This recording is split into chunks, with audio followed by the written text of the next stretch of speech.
Good evening, my fellow listeners and seekers of the strange. Welcome to another episode of Wolf Radio Live, your portal into the hidden, the unusual, the anomalous, and tonight, the musical mysteries beneath the surface. I'm your host, Mr. Wolf, guiding you tonight through undiscovered harmonies and unlikely truths.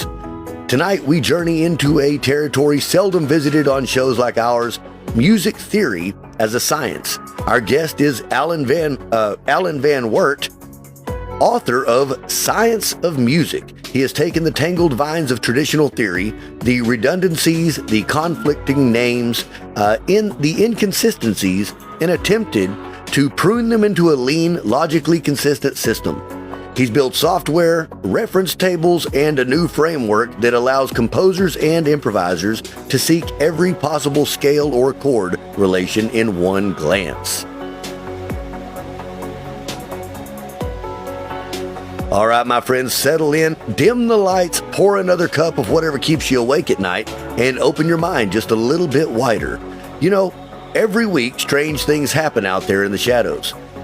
Things that don't quite fit inside the neat little boxes of what we call normal. Governments deny them, scientists ignore them, and yet they keep happening. That's why here on Wolf Radio Live, we dedicate a few moments each night to listen, not to the noise of the mainstream, but to the whispers from the edge. We call it the Weekly Howl. Your guide through the latest oddities, enigmas, and unexplained wonders from the beautiful, bizarre planet that we share. So wherever you are, out on the back roads, sitting by the radio glow, or staring into the dark night sky, lean in close. It's time for the Weekly Howl.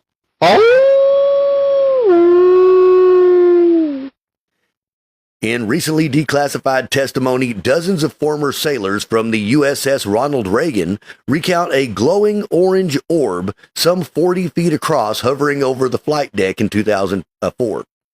According to multiple witness statements, the object remained stationary for hours, even after a Hellfire missile was allegedly fired. The missile reportedly altered the course, and the orb remained intact, unmoved, as though unaffected by conventional weaponry. Senior officers, the witnesses claim, discouraged logging the event and acted as if it was not the first time that something like this had happened. The silence from the official naval records remains deafening. A prominent paranormal investigator, Dave Spinks, recently asserted that West Virginia is not just folklore country. It's a crossroads of UFO lore and cryptid legend. He points to the region's history. The Flatwoods Monster, the Mothman phenomena near Point Pleasant, and the presence of the Green Bank Observatory, a site linked to early SETI work. Spinks argues that the hills, valleys, and radio-quiet zones make the state uniquely suited to hosting or attracting otherworldly visitors.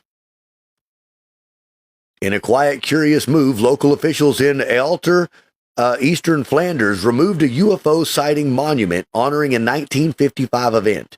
The memorial, erected decades ago in tribute to a local man who claimed to have seen 5 silver saucers, was restored earlier this year, only to vanish by the week's end at the request of his family.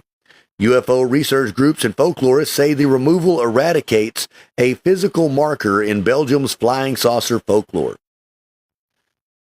Residents in a Los Angeles neighborhood captured eerie footage of a V-shaped object with blazing lights lingering in the sky for nearly 30 minutes before vanishing. One witness told reporters the lights were bigger than the stars. The shape, behavior, and persistence defy conventional aerial explanations. No military or civilian agency has claimed responsibility. The footage has been submitted to the National UFO Reporting Center. In a recent congressional hearing, UFO disclosure... Hey, thank you guys very much for those gifts. I sure appreciate that, Wani. In a recent congressional hearing, UFO disclosure advocate Luis Elizondo presented what he calls photographic evidence of a massive disc-shaped object hovering hundreds of feet above the ground. He described it as a silver lenticular, perhaps between 600 and 1,000 feet in diameter. Skeptics agree that the images may be misinterpreted or artificially enhanced. Others caution that identification and provenance remain unverified. In a paper now making waves, astrophysicist Abraham Loeb proposes a method to derive a lower bound on the mass density of a UFO. Based on its speed, acceleration, and the infrared glow that it emits, the technique, Loeb argues, could separate balloon or drone debris from genuine anomalous craft in future investigations. It suggests that some UAPs might have densities much higher than expected of lightweight constructs. A new documentary titled The Program revisits the famed Calvine photograph, an image long considered among the strongest UFO photographic evidences. The project features interviews and archival research into the original photo, recently reanalyzed with fresh scrutiny. Producers suggest that the object in the photo resists conventional aircraft or balloon explanation and allege suppression of further investigation by defense authorities. The revival of the Calvine case hints that even decades-old UFO evidence can still provoke fresh debate. Behind the scenes, the disclosure movement. Those who demand full declassification of UFO and UAP evidence is showing renewed energy. With pressure mounting from citizens, legislators, and former insiders, the concept of a final disclosure event is no longer fringe. Some researchers argue it's becoming a political inevitability. The term appears daily on white papers, forums, and hearings. These are just a few of the reports, fresh, unsettled, and unresolved. They hint at a deeper tapestry that runs beneath what we call reality. Use your discernment. Next, we drift into the realm of sound, of notes, of harmonics, where hidden orders lurk. Stay tuned. We'll return right after this smooth beat. This is Wolf Radio Live, the show where we push boundaries and questions foundations. And now, tonight, we confront one of music's oldest foundations, music theory itself. Our guest is Allen Van Werts, author of Science of Music, a system he created to reframe music theory into a clean, logical science rather than a Byzantine tradition. In his book, he maps every chord's possible scales, eliminates redundant naming, and offers a clear, precise mapping of harmonic relations. Allen, welcome to Wolf Radio Live. Thank you very much. I'm glad to be on here. This is neat. I was watching your episodes, the Flat Earth one, just the other time you did that. Pretty interesting. I did want to say something. I don't know if I'm supposed to come on here and maybe go against what the last guest said, but he might want to check into bokeh blur on his camera, because when you zoom in and don't focus, that blur, that hexagonal thing he's doing, when he's showing different stars and planets, I think that's his lens just doing the blur thing. I could be wrong. I haven't studied before. I'm a horrible cameraman. But I had to say it. I watched it. I'm like, man, I want to say something about this. I don't know if that's typical. No, that's quite all right. That's quite all right. You know, as a matter of fact, that's why we do an open lines segment at the end of the show, because anybody that has anything to say, whether it's positive, whether it's negative, whether they're just asking questions or have their own experience or their own thoughts or ideas, I love for people to come on and share that with us. That would have been awesome if you were able to say that during that episode. But hey, after the fact is wonderful as well. It sure is. We always invite more conversation. And if you liked that episode, let me tell you, this was just getting going. This is a relatively new show. We've only had a few episodes that are actually out and published and out there. And I've got probably another 5 or 6 really good speakers lined up over the next few weeks. So I'm super excited about getting this rolling out. You're the only one that's not the paranormal and the weird. However, you are science. This is a science.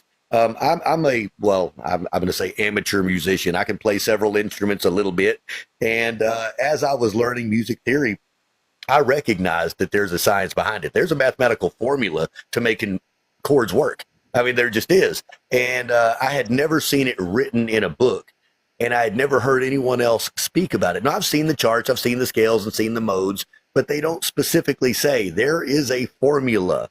And you do. You put that out there. There's a way of making this happen. Here's how it all works together. And after sitting through your live, I had to have you on the show to tell other people, whether they're aspiring musicians or whether they just want to hear something cool about sound and audio, everything. You needed to be here to speak about it. And I've got to tell the world out there, hey, I've got a copy. It's an excellent book. I have read about 3/4 of it.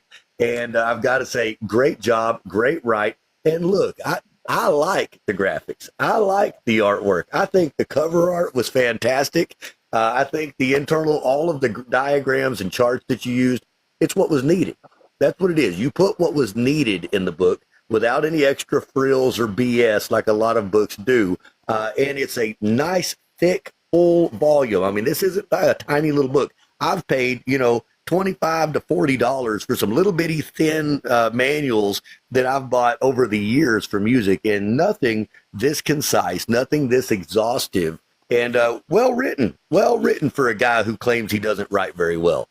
So, Allen, let's see. Before we get much further, can you tell us a little bit about what music theory is? There may be a lot of folks out there that don't even understand the terminology or what we're talking about. What is music theory? By the way, thanks for saying all that nice stuff. I don't know if I'm new at the writing thing. Apparently, people like it. I don't know if I don't know what that means. But back before I get into the music theory thing, you're saying I'm not paranormal. I was doing an interview a couple of times now, and I always find my way going that direction and talking about that stuff instead of what I'm supposed to be doing. So it caught I was like, actually, this kind of makes sense for me, oddly enough.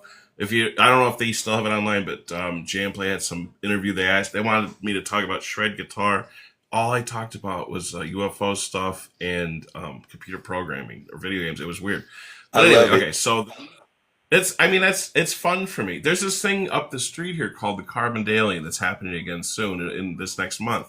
There's a place called Carbondale. Apparently there was a crash site right around here, and they reenact it. They have a UFO, a metal one they put in, and they have the smoke and everything. They have guest speakers with these books about paranormal. I think maybe one of your guests, they sounded familiar, like possibly one of them that came here. It was pretty cool.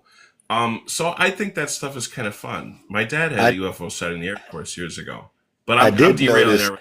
Yeah, well, I've got to say, since you're on it, I was looking through your own videos on your wall, and I love your set where you're wearing like the astronaut's outfit and everything else. I saw the paranormal signage in the back. I said, this guy fits. Not only that, but first of all, we talk about more things than just UFOs and paranormal. We talk about fringe science, ancient archaeology, religions, theology, things of that nature. And the very next scheduled episode this coming Saturday is with the gentleman talking about frequency and vibrational healing. Yes, so we're right. So it goes hand in hand. If I could have got you guys on the same episode, I would have had you on the first half and him on the second half, because that's what we're going into is tonality and vibrational tone, sound resonance, all of this kind of stuff. And yeah, it really works together. It does. It does. Okay, so I was about to jump off. I have ADHD severely, so I was about to talk a whole different thing about refrigerators and microwaves, but we'll not get into that now. So what I was going to say with the music theory side, a lot of people think that music theory, when they hear that term, they think it means sight reading notes on a page, or how to put notes on a page, or how to read them, or how to play in an orchestra or something. I always assumed that when I was first starting. I was like, oh, I don't know about that stuff. But I had some lesson material I didn't know this at the time. I guess he was some kind of a jazz musician. And it was just like books, correspondence type of books he would send, cassette tapes he would send me. And I went through them in the mail back before, really, it was before the internet, I think, actually. But I was going through this stuff, and I learned a little bit about the music theory side on a fundamental level, about like he taught the cycle of fourths, he called it, instead of circle of fifths, same idea. He taught about that and just general basic theory, but I didn't know what I was doing, so I was just a guitar player. So I was practicing and I learned whatever he was telling me, and then I started realizing I could understand this music theory thing. Then there was a Joe Satriani album my friend let me hear. I didn't know anything about guitar back then. It was from some comic book, the Silver Surfer, that, speaking of aliens, that one. But anyway, I would listen to that. I said, that can't be guitar. He goes, it is. He does all these sounds on a guitar. It's incredible. He was doing like I don't have my whammy bar, but he would do the pinch harmonic sort of things like that with the whammy though. In fact, I gotta find this whammy bar. I had my guitar repaired by a guy. I don't know if he lost it or whatever. Side topic. So the other side of theory, a lot of people think that it has to do with and it kind of does. If you look at most theory books, they're talking about the history of music or the history of music theory. So they'll say, a lot of music theory books are like $150. And the first one that was like the number one theory book when I looked on that Amazon website to research, like, what am I supposed to price a theory book? Because I didn't know I didn't plan on even making one ever. But what happened was, I looked it up and I'm like, okay, $150, that seems like very expensive, but it's a textbook, so maybe that's the thing. I don't know. And I read through it. I was like, well, let's see what's in this book. They give you a little preview, the first couple chapters. The first thing that I saw in that book was called minstrel notation. I said, what the hell is that? Like, this is at a point where I've been teaching guitar over 30 years and music theory to a lot of people for a very long time. And I don't remember seeing about this notation. I was like, what the hell is this stuff? They're teaching this immediately. And then I did a quick Google search. I was like, okay, let's see about it. And I've seen it before. I've seen it somewhere. And I was like, what the hell is that? Apparently we haven't used it in a long, long time. It's not even a thing we do. So why the hell are these music theory books that people are spending so much on teaching outdated info that they know we don't use anymore? But it's like, they're teaching a history of music theory or history of music. They'll say, here's a bunch of composers that did one particular thing, one particular way during a specific time period. Some people are really interested in that. But for people who actually want to make music that isn't tied to a specific time period or a genre or composer's sound, I think that it might be a better idea to have like an overall universal concept, unified theory of what music could be. So I started working on it when I was young. Not on purpose. I didn't say I'm going to be different and do this weird theory. I just organically, throughout years of teaching, I started noticing that there was some weird stuff that they were wrong. Like there's stuff that didn't coincide. And that's when I started saying, well, wait a minute, maybe music theory isn't exactly what I thought it was supposed to be. I thought it should have been a science. I thought it would have been something that we could categorize things properly and it would make more sense. And you don't rename the same thing a bunch of times and you could kind of utilize it to predict events in sound. And it was, to me, it felt like a lot of fun. Like I said, at Joe Satriani, Surfing with the Alien tab book I still have it somewhere here. That had some really good insights about modes and different sounds. But when I went to apply the information from either the jazz guys lessons that I had or even that book itself, it fell through. It's like it didn't actually work the way they're saying it's supposed to work. But I know that it sounded like that when I heard his song. So I was like, there's something different that he's doing that they're not describing properly. There has to be. But I was young and stupid, and I just assumed I wasn't good enough I wasn't smart enough to know what they were talking about. So I just went with the flow for years teaching, and that's when I started realizing maybe this music theory thing's kind of a little bit screwed up. I'm not the only one to think this way, by the way. Well, no, I'm glad to hear that. So, can you tell our viewers a little bit about yourself and your background? It would seem that you have been in the music industry for quite some time and that you may have surrounded yourself with some very talented people from the looks of your book and some of the things mentioned on the back of it, the acknowledgments forward and everything else. So yes, please tell us a little bit about who you are and what you do, Allen. Okay, so I'll try not to go too deep into the story because it takes a while. It starts off with me, like I said, I was even younger than the Joe Satriani thing. Before I decided I'm going to play guitar, I saw the movie Crossroads with that Ralph Macchio, and you were playing that. You had that little Paganini thing you were just doing. That whole thing. Paganini's Fifth. That's right. Eugene's Trick Bag from the movie. And I've got to tell you, that was what led me to playing the guitar, was that song, that scene, that whole movie. And by the way, the next song in the set list is Surfing with the Alien. No way. Yeah, man. Yeah, I picked out some goodies. I sure did. Definitely so. Well, okay, so just like you're saying, I saw that movie and something in me said, oh man, I better start working on this guitar. It just felt like the cool thing to do. It felt like it would be fun. Then the other side of it, I thought I have to be able to do what they did at the end. Like if somebody plays a guitar lick, I should be able to just hear it and play it right back. So I started practicing in a way that would let me hopefully eventually be able to do that thing where I could use my ear to play whatever I heard. And that made me need to understand what I was doing on the theory side to say, oh, whenever I hear that thing that does that thing in my brain, it means I'm hearing a 9. Like in your theme music you started, it's like it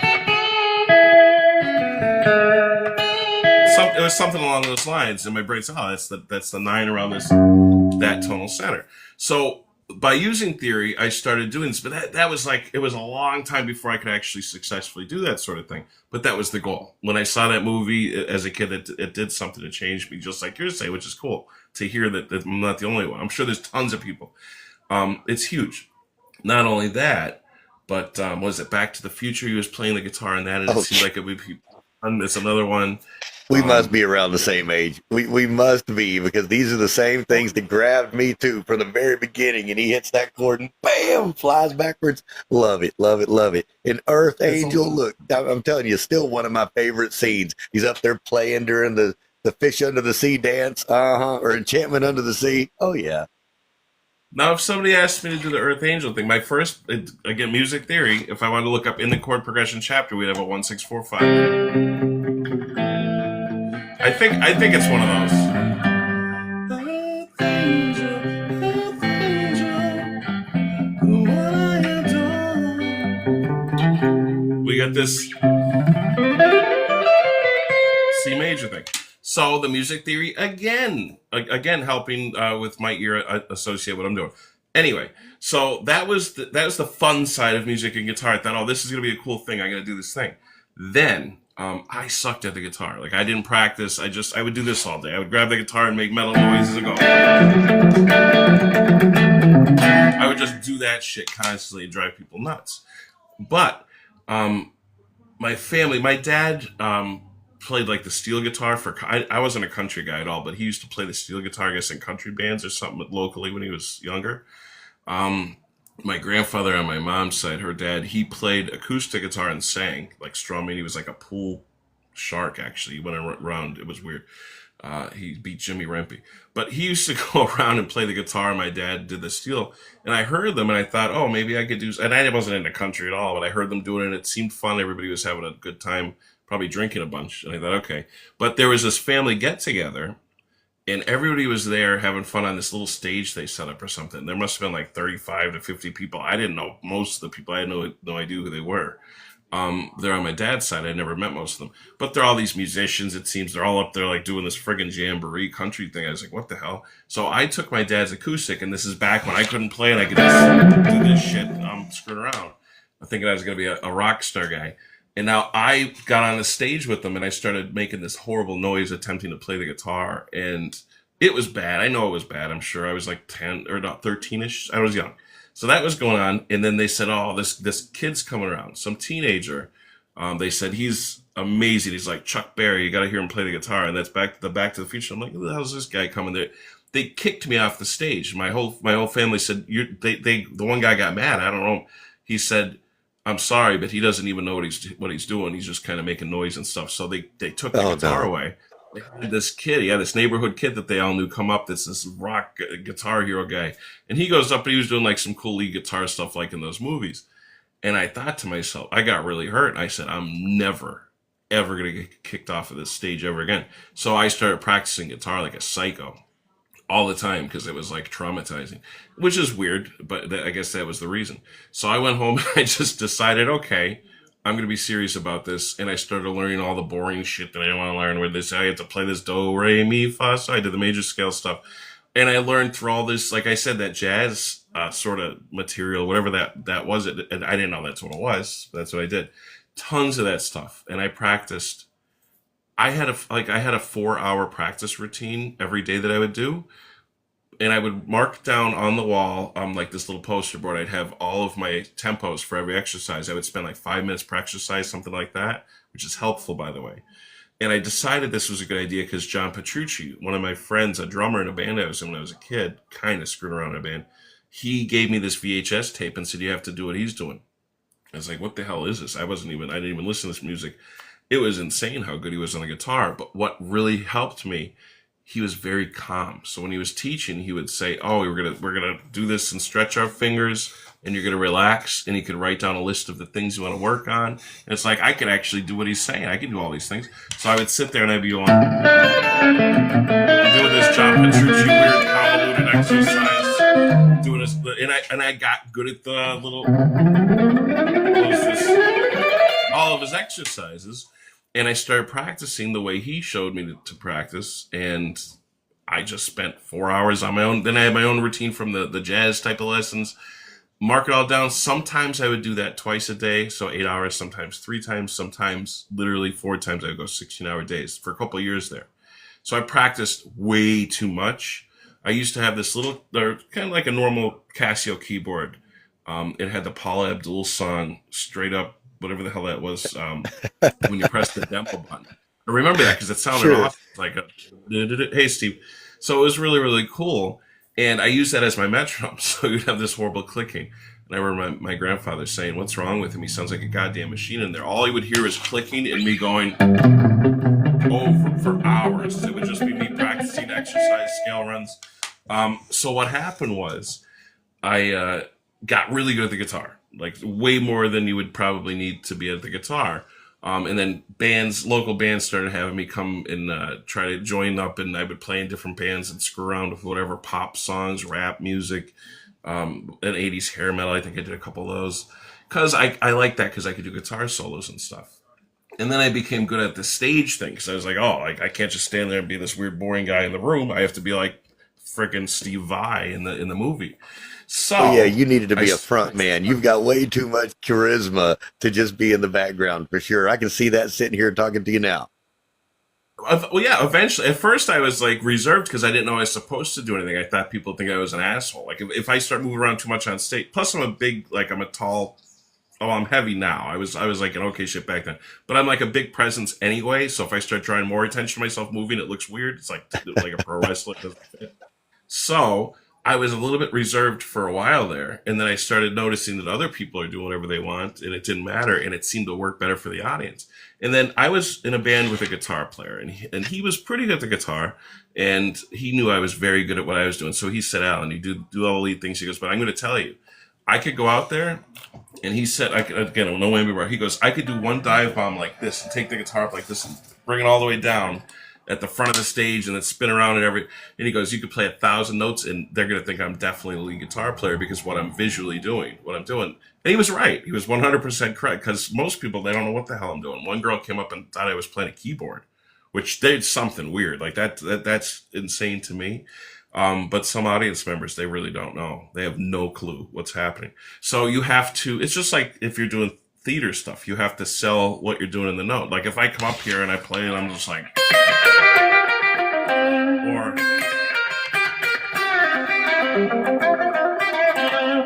you could do like the emotive thing, but if it's like,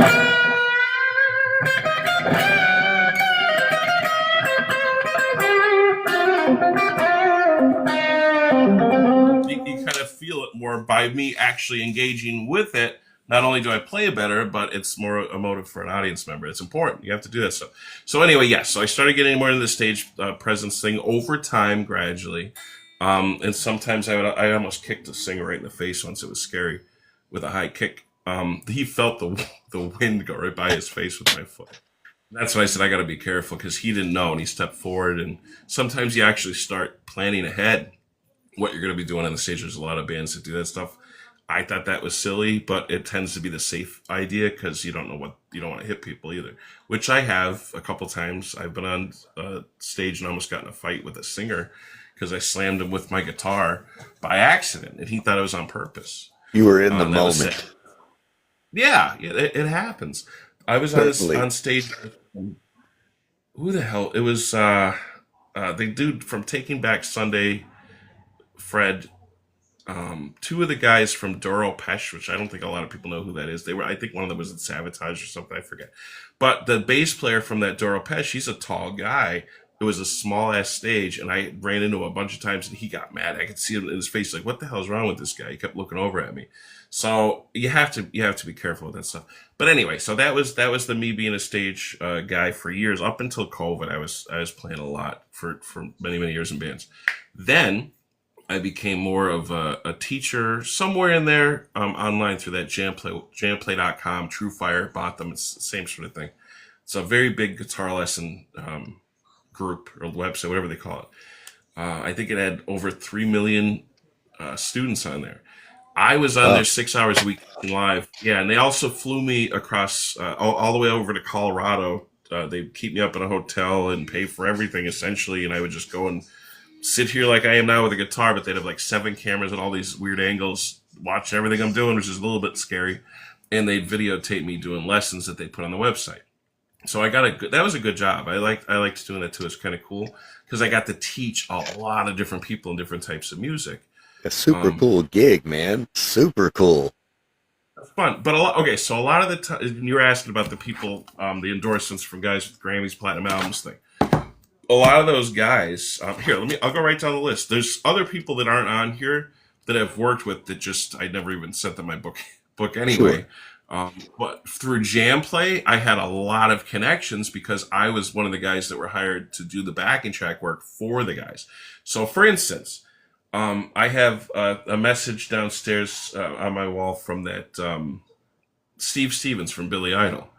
I talked with him a couple times. He's a really, really nice guy. Way better guitar player than you would ever expect from just hearing the stuff that that he does, like from Billy Idol. He's written his songs, but he does tons of session work for other people. It's really, really good stuff. But anyway, I did backing track work for him, which is weird because you'd think, why can't they just use the session audio from the actual recordings for his songs to teach? Because he's coming into doing this thing. But they can't because of some kind of licensing issues or the fees would be astronomical. So they had me recreate all of the parts on every instrument, either physically or on the computer for a lot of different bands. He was one of them. There were some guys, the one guy from Black Label Society, I played guitar on that recording that he was on, which is weird because he's a guitar player. But there were a lot of that going on. And I would communicate with these guys because I wanted to know, do you guys want me to use a metronome for your backing track? And I would just kind of contact with them. And most of them are just regular guys anyway. Then because I started teaching on there during the live stream, some of those guys did that. And you get these famous musicians from these huge bands that would come on there right after I got done with my lesson, and I'd be chatting with them and stuff. So you start to kind of go a little bit. Yeah. So that's a lot of the connections I've had either came from there or like random bands that I was in with people from these big bands that I didn't even know they were in the band with me until I found out afterwards, because they don't tell you that. They're just doing their thing, And I'm friends with a lot of pro musicians anyway, because the guitar thing, because they like what I'm doing on the guitar. Sure. But, was COVID kind of a catalyst to push you through to being an educator? Not for educator, because I was already doing the jam play lessons, but for TikTok, 100% the reason I'm on TikTok and how I blew up here. I was on YouTube for years, and I used to be okay on there, but I never got views like I do on here. It was a huge difference, and this set me up with the right people that actually would want to see what I was doing. But on YouTube, it never happened, unfortunately. Hey, Shane. So what happened was I started making Hamilton singing videos on here with my kids. They were making fun of. They were on TikTok making fun of me. And they videotaped me once, so I said, screw you, I'm going to make my own TikTok and do it to them. They got very upset. But anyway, that got me on here. And then I started noticing, well, wait a minute, this isn't just this stupid thing. There's actual musicians on here and people doing things and teaching. So I started coming on here just as like a person hanging out and seeing what they were doing, just as a viewer. And then I started putting videos in reply. I figured out you could press this button and reply to other people's videos, and they all see it. I was like, oh, I've never seen this before on a platform. It's really cool, because normally I could just leave a comment, nobody will see it. But if I'm on video, they have to kind of see what I'm saying. So I started replying saying, actually, what you're doing, the way you're teaching this isn't that good. But it was, before the theory thing, it was the guitar. So I'd be an ass. And there's this thing where these guys come on and they try to be egotistical and they try to play like as quick and as crazy as they can. But they do it, and you can tell they're like struggling and just like it's the 105th take and they're trying to do their thing. So to be an asshole, I would come on and play exactly what they were playing while I was talking, just like we are now. So I'm like, hey guys, I noticed you're having a little bit of trouble with that little scale run there in the second half. And that was just me being a jerk for fun, and it blew up. A lot of people started noticing these videos and saying, "Whoa, what's with this? What's with this guy?" A lot of people hated me for that. But I never punched down. I didn't pick like some guy who's trying to get out there. I would always be like, everybody thinks that this guy is like the best fucking guitar player. So guess what? Maybe he's not really. Maybe that guy needs to shut his mouth a little bit. And that's still a little bit of a jerk thing to do. But it was just my own entertainment for myself because I get bored. And it was kind of a That's fun the thing. coolest troll you could ever do. Like for real. It was. It kind of is. Yeah, it kind of is. So I have to ask you, when you were rebuilding all of music theory from the ground up, what was that aha moment that made you realize, wait a minute, like this could actually work? All right, so I didn't have one specific moment that I could recall and say, oh, you know what? I'm going to change music theory because of this or that. It just organically over time happened because I've been teaching so many different people. They would ask questions, and I have to give some kind of a good answer to the question. And I'm not one to just make up bullshit answers. I want to know for sure, or else I'm not going to tell them. I'll say, actually, I don't understand why that's that way. Let's find out. But normally, they would, I started noticing they're asking very similar questions. Like, why do we have this thing if it's the same as this other thing? Why is it called this when it's called this already? I thought I already learned this. Whenever those things started happening, I filed it kind of passively away and said, I feel the same way as this kid or this student. And over time, I started saying, you know what? Maybe that is a stupid way that we've been doing this thing. And just because I'm a guitar player, maybe I think, oh, it must be because I play guitar. That's why it's different. I found out it's not. It's universally the same for different instruments. Piano teachers think the same way I've been saying too. But there was one specific time I can remember where I thought maybe I have something that's very useful to a lot of people that could be like crazy that they would blow their minds. And it was when I was out at Champlain teaching, I think it was Megadeth and Dream Theater songs because it was a really tough session because they were tough songs, but I had Yeah. to practice them all. So I remember there was some extra stuff that they wanted me to do that day or the last day I was there about kind of music theory related for modes. I was like, oh, they're gonna let me do this. I wanted to teach that stuff a couple times, but they kept saying, no, you're the shred guitar guy. We want you to do shred guitar. You're our guy for that, and that's what people want. I said, okay, so I'm just this dumb shreddy guy who showed the guitar physically, which they love. The people like that sort of thing. But I didn't want to just do that. I wanted to tell about the theory because I knew that it was really helpful for actually making music. And that's fun. That's my passion. I'm more interested in that. I can already do the guitar thing. It gets boring when you're good at the thing. Sure. But what happened was I was teaching modes on that one video, and the camera guy, who's like the producer, he shut it down and he went for a smoke break and he stopped everything. He goes, Alan, he goes, could you repeat what you were just saying about the modes? So I said, yeah, modes are just your ear noticing what note's the most important sounding note, the tone center, and then everything else you hear is filtered through that comparison, and that's what a mode actually is.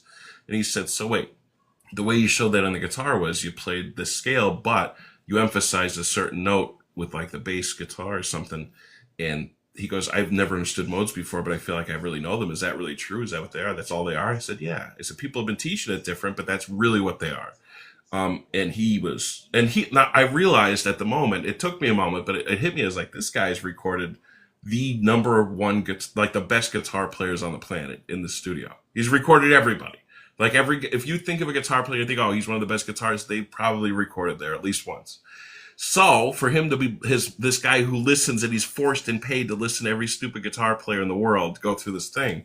And for some reason, he's that drawn into the way I'm describing something. That's when it hit me. I said, maybe this is something that like I should be sharing with the world more. So then I started teaching on Jamplay Live because they wouldn't let me do the theory lessons besides that stupid thing I did. So what I did was I went into my group lessons on there and I was teaching alongside Berkeley professors, which blew my mind because I was like, wow, I got a scholarship there, but I couldn't afford to go. But you know what? Somehow I got around the whole system and now I'm teaching with the goddamn professors, which it was crazy. So Look I'm at in there that. doing my, yeah. And I started having a lot of fun teaching a lot of, I guess you would say a lot of chord guys. Like they loved playing all the chords from 50s music. Some guys out in California, for some reason, it might have been my time zone for that couple days I was teaching. But they loved the theory talk. But they started having this contention. Like they would say, well, wait a minute, this other teacher, one of the Berkeley ones, says that what you're saying isn't the way they say they teach it this way. Why would they teach it that way if what you're saying is right? I'd say that's the way they traditionally were taught to teach it. That's how I learned it too. But that doesn't actually work in reality as well as it should. but what I'm showing you will always work in any context for any type of music. And I would show them this. They started understanding that I was right. It took a while. Like, there was a lot of pushback, and that was fun for me because I was like, God, I hope I'm not stupid or wrong about this stuff. But I kind of tested my mettle by doing that so many years, where Sure. I had to show them, no, this is why, and here's an example. And I showed so many friggin' examples that there's no way to deny it. Eventually, even for myself, because I'm more of a scientific-minded person, like, maybe I am wrong. I'd like to prove myself wrong before I look too stupid publicly, you know? Right. So, But you say that traditional theory kind of has unnecessarily complicated. So, if you could rename one musical concept to make it more accurate or logical, what would that be? And I know what it is because I've read your book, but and I know that you have taken some things out and fixed some things. But if you could do one to change music theory, what would that one thing be? okay, so I would say the one thing that would be most important, because it would domino effect to force all the other things to change, would be the mode stuff. Because once you understand what a mode actually is for the brain, all the other stuff has to change to make that actually work the way it's supposed to, which it does. So if you know that you have 7 different notes in your scale typically, and each one of those notes could be defined as your most important, your tonal center, and that changes the way you're hearing the same 7 notes, and you know that that's a fact once you go through and test it enough, like I'm saying, and you present it the right way, as you go through that stuff, you're going to say, well, wait a minute, then why did we rename all these other things so many different stupid ways when it's just already the same one scale, but it's the mode of the scale? And I think people would come to the same conclusion eventually once they had those findings understood, which is why I think a lot of people gravitate towards my mode stuff on TikTok. It No, makes that sense. really So makes sense. I mean, you're really touching on something that I've thought for a long time. I mean, that there is a hidden code within, music, and a pattern that kind of connects mathematics, consciousness, and creativity. So, have you ever tested your theory like on AI music generators or digital composers? And if so, was it better or weirder?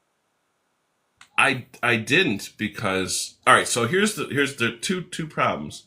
One, or three problems. One of them, I know I could build one of those myself because I have done computer programming anyway, and you wouldn't even need AI. If I just programmed my rule set of how music typically works universally for anything, you could have options for different feels and genres, but if you told it how to do a composition, how to do the thing, I know it would work. And though ethically, that feels like, I think somebody, apparently they're saying that people already did this. I never tried them out, but I know my friends did, and I see videos about it all the time.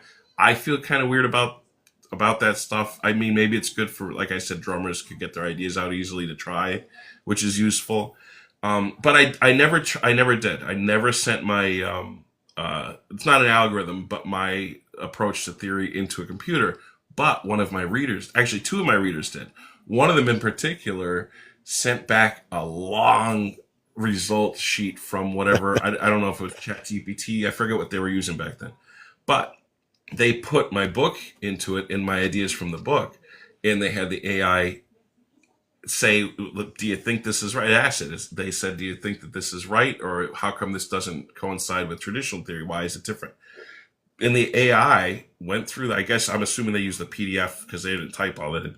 Sure. And what happened was this definitely differs from traditional theory, especially this point, like removing the minor scale and understanding how modes actually affect things, removing redundancy.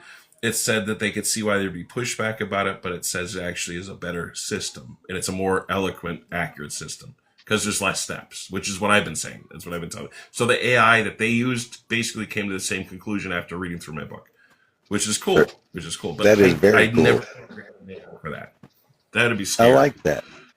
So, how has your new approach changed the way you personally hear music? Do songs sound different to you now that you can, that you see these things that are not traditional? Do you hear them? Yeah. So if I have to learn a song, and I've been doing it for years though, so it's not like just because I wrote the book now I could do it. For years, if I heard a song on the radio, for instance, most of the time, if I identify what's going on with the chord progression, I say, oh, I could do this over there. I know what they're doing. I can almost see myself on the guitar playing what they're doing.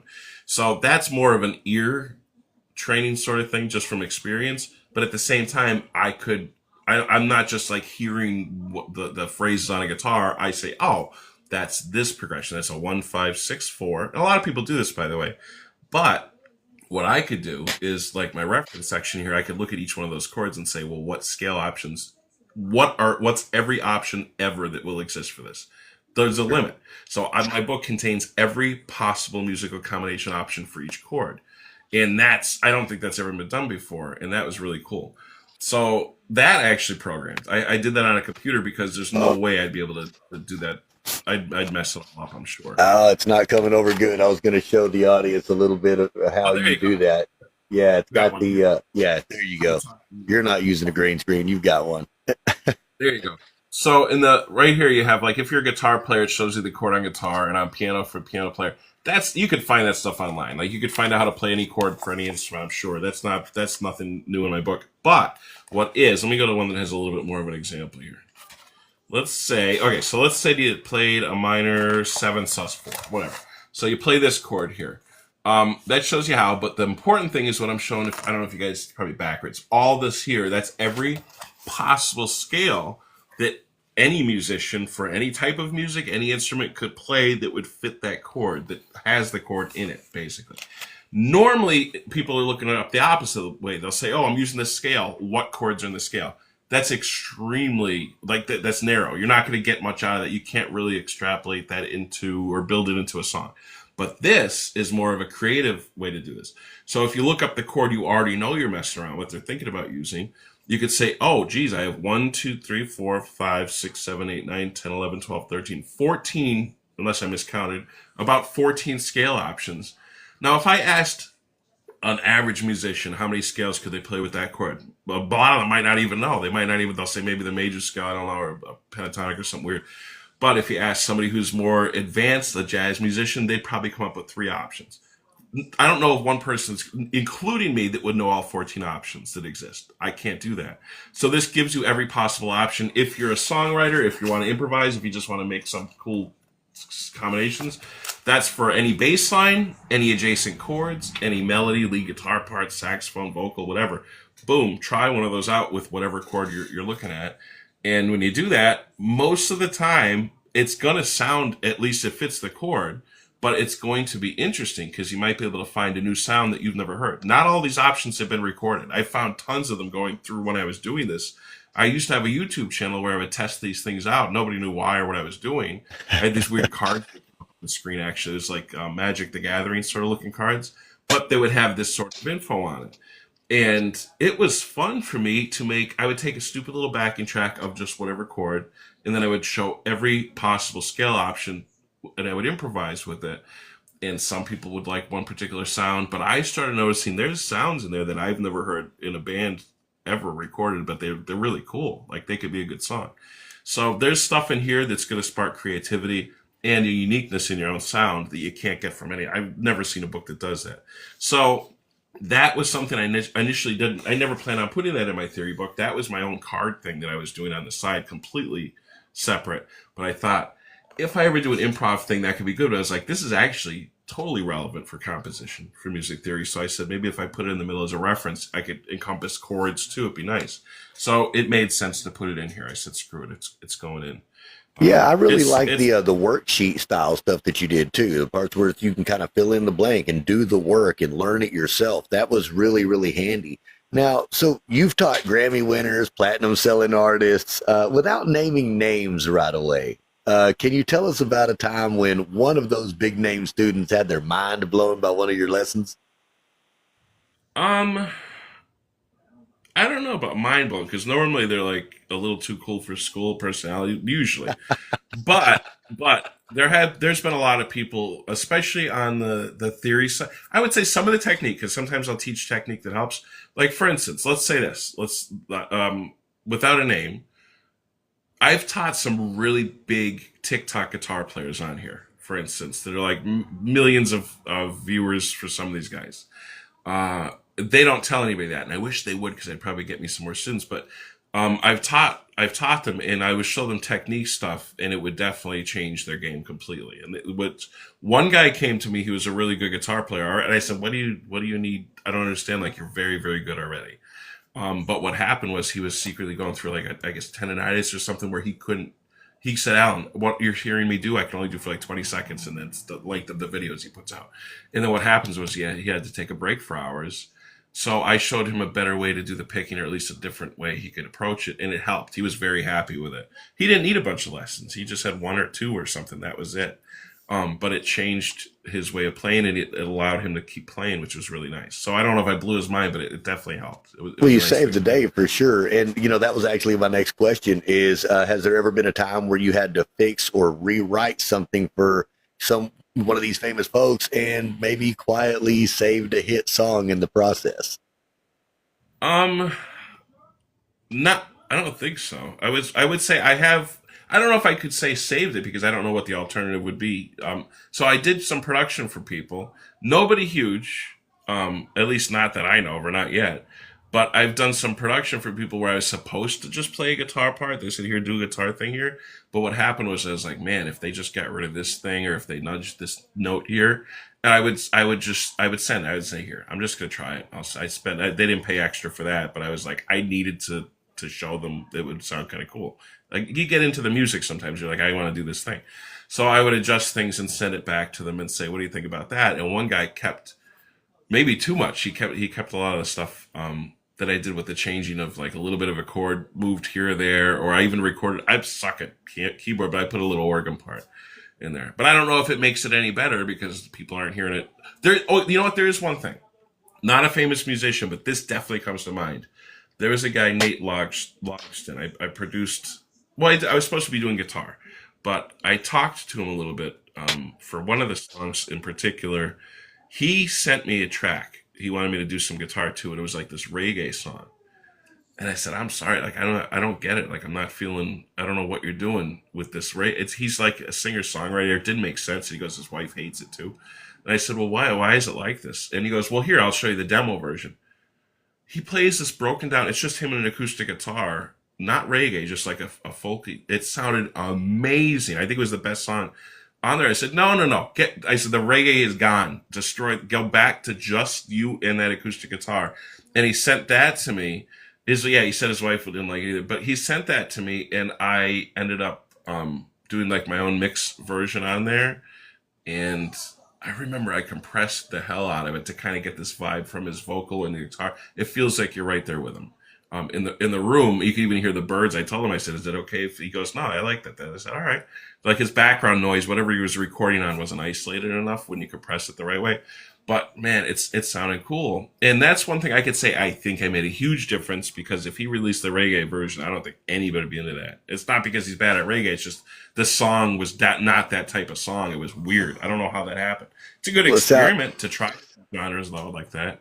it sounds like you saved something for them anyway, for sure. So, working with so many different artists, over the time of teaching and just being in studios and playing in bands, have you ever encountered any that truly had some bizarre superstitions or habits or anything like that in the studio? Something like, they'll only record at 3:33 a.m. or they never play certain chords or anything like that. That sounds like me recording at 3 a.m., but it's not. It's not a superstition. It's just the only time I seem to be able to do it. But I'm trying to think that there's probably. I don't know about a superstition. No, I'm trying to think. There's this one guy. Maybe He's a just an bit of a whack. eccentricity. Ha! Well, no, I can't even get into the detail. There's some really whack job people out there. Anyway, just generally speaking, in bands, it goes down a whole rabbit hole. But as far, I'm trying to think of a good example. There was a non famous, but there's a bass guitar player who told me his dream in life was to own a private island where he sells condor meat to people. Condor meat. That Yeah, and he got mad at me because I told the band about this, and he said that was private, Alan. I said, "What? You're crazy. Like that's it's not gonna happen. I'm gonna be selling condor meat." It was very strange. That's what I don't know about that example. He's not a famous guy, but that it jumped out. No, But that's what we want to hear. I like to hear the eccentricities of the artist, right? Whether they're a big name or not, it's part of the fun. It's what makes the creative people creative. It's the differences between the normies and the not so normies. well, I would say, okay, so I can't get into any details because it's embarrassing not only for me, but definitely for me. But we have, let me see, Chris Adler from Lamb of God and Megadeth. He wrote the foreword for my book. He's an amazing drummer. He found me on TikTok. I was bitching about drummers saying, why can't you guys finish your goddamn recordings for me and the songs? And I saw a comment that said, I'll finish your recording. And it said Chris Adler. I'm like, man, that name sounds familiar. I couldn't shake it. I was like, wait a minute. So I looked him up. I was like, what the fuck? That's that. I said, that's not really him. So he gave me his phone number, and I was texting with him for at least a year.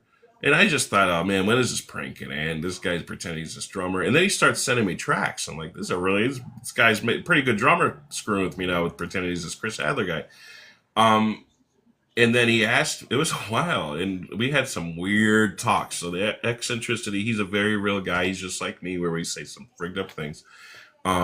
He was like my therapist. He's telling me how to act on dates and how to not be a weird guy. It's this cute stuff. It's really, really endearing. But anyway, one day he asked me, he goes, Alan, do you want to be in that band Guar? Would you consider being in the band Guar? And I was like, what? I guess so. He goes, it can't be a screw around thing. You have to really to do it. I said, okay. I was like, first of all, this isn't even really great. So I said, sure. And then he gives me the phone number, and I'm talking to the singer of Guar. I'm like, this can't be right. I was like, man, these guys are really messing with me. And I started asking my friends, I was like, which one of you guys are doing this? Like, it's got to be a drummer. So I'm going through all the bands in my head. I'm like, who the hell's doing this thing? And then the day came where Guar was playing my area at this concert place up here. So I asked him, I said, listen, you guys are talking about me being in this band. Why don't you have me come up, give me a pass. I'll come in and chat with you a little bit. We can interview. And I went up there and I was like, there's no friggin' way. When I get to that gate, they're gonna tell you, say I'm a nut job, get the hell out of here. Their tour manager guy comes out. At that moment, I said, holy shit, I've actually been chatting this whole time with this friggin' drummer, for real. Forget Guar. I'm like, this, oh my God. I for some reason, my brain couldn't accept that I thought it was a prank. And I'm like, I'm going to find out right now who's been pranking me. So I went and I chatted with the singer, Dr. Bishop. He's a doctor of music, by the way. He's a really good musician of Guar. Believe it or not, the singer used to be the bass player guy. But I talked to him, I think, overall about 4 hours. I had a great time chat with him. He was asking about me possibly producing a future album with them. He goes, if this doesn't work out with you on guitar, I would consider you possibly doing an album. Because he was listening to my music he liked. But I mean, we had fun chit-chatting about like science fiction novels and all this nerdy stuff completely. You would Sure, yeah, they were all about space aliens and robots and everything else. I remember skipping school one time in West Texas to go all the way to Albuquerque, New Mexico to watch a Guar concert. Oh yeah. Yeah. It was fun. I liked the show. I got a shirt from them. And then a couple shows later, I think they were in Reading, Pennsylvania, and they had some opening act or something. The opening act, their guitar player was friends with like 2 or 3 of their band members in Guar for like years. So he found out from them that the guy, the one guitar player I was going to end up replacing was a plumber. He owned a plumbing business, and he just said, I'm sick of signing autographs. I'm sick of doing this road thing. It was too much. The outfits smelled horrible. So he told them he was out, and they were trying to replace him quick. That's why they were talking about me coming in.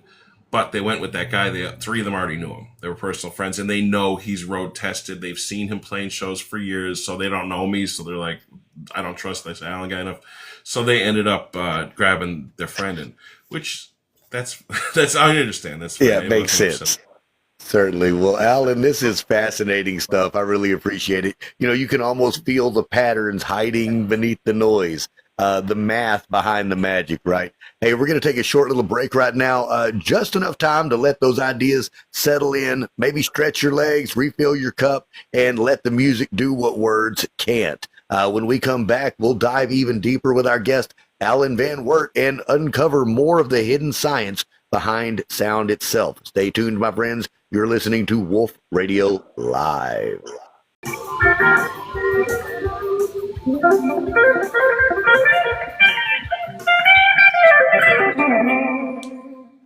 Welcome back, folks. You're watching Wolf Radio Live. Hey, if you're just joining us, we've been exploring a fascinating new frontier, not in outer space this time, but in the invisible architecture of sound itself. Hey, our guest tonight is Allen Van Werts, musician, composer, and author of the remarkable new work, Science of Music. In it, Allen takes apart 3 centuries of traditional music theory, the confusion, the contradictions, and rebuilds it as something elegant, logical, even predictable. It is a book for anyone who's ever felt that music is more than emotion, that it might, in fact, be a form of universal geometry. Allen, welcome back. Let's pick right up where we left off. Actually, before we do that, I got to let everyone know, hey, guess what, folks? The book is available in Allen's TikTok shop.